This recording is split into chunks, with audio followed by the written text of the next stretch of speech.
Bu cennet mekan idi Türkmenistan, senin yalı gödel vatan bar mıka? Milliligin bedev halı ölün için sana yine yadayın mukam. Türkmen ilim badır güler yüzleri, kaydusuz yiğitleri gödel kızları. Türkmen ilim badır güler yüzleri, kaydusuz yiğitleri gödel kızları. Söylemen vatanımı, bununla yaşamalı. Sene doğanıma bu ifan yattı Türkmen. Bu vatan Türkmenistan, avuda azman, aycat kaytağa. Bu ifan yattı Türkmen. Söylemen vatanımı, bununla yaşamalı. Sene doğanıma bu ifan yattı Türkmen. Bu vatan Türkmenistan, avuda azman, aycat kaytağa. Bu ifan yattı Türkmen.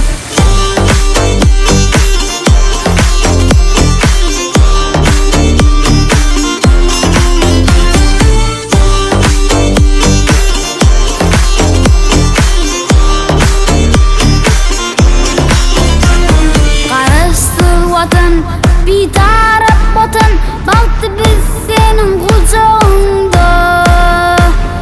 Akşehir'im, Aşgabat'ım benim, güzel şehir yok sen deninde.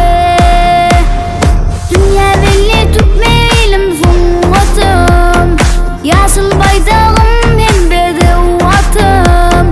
Dünya belli Türkmenim son vatan, yaşıl baydağım hem bedev vatan.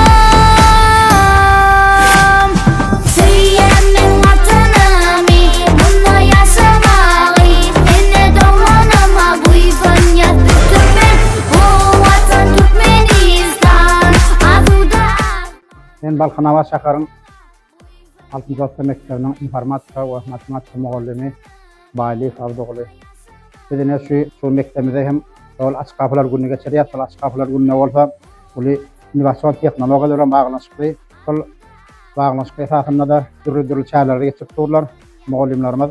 Onun için hem şu esası video bayramçılığa bağışlan geçilen çağrıda mihmanlarımız, miskarlar ve bilmiskarlar katnaşarlar. Men Balkanava şäheriniň 6-njy orta mektebinde ýürüp Ferhat Nuriýew. Araçsız baky bir tarap Türkmenistan Bedew Wat Atmuradow mekany diýip adlandyrylan 2026-njy ýylda uludan bellenilýän Bedew bayramçylygy münasibetli bizim şu gün öz mektebimizde açyk kapylar gününe dawalar ýa-da geçirip dur.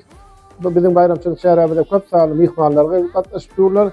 Bayramçylyk ýa-da diýsen ören gyzgalan ýa-da dur.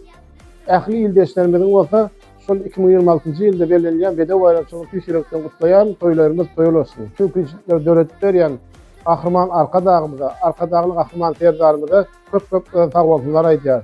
Oy olaryň tutýan tutumly işleri hem işara wasitlara beslensin.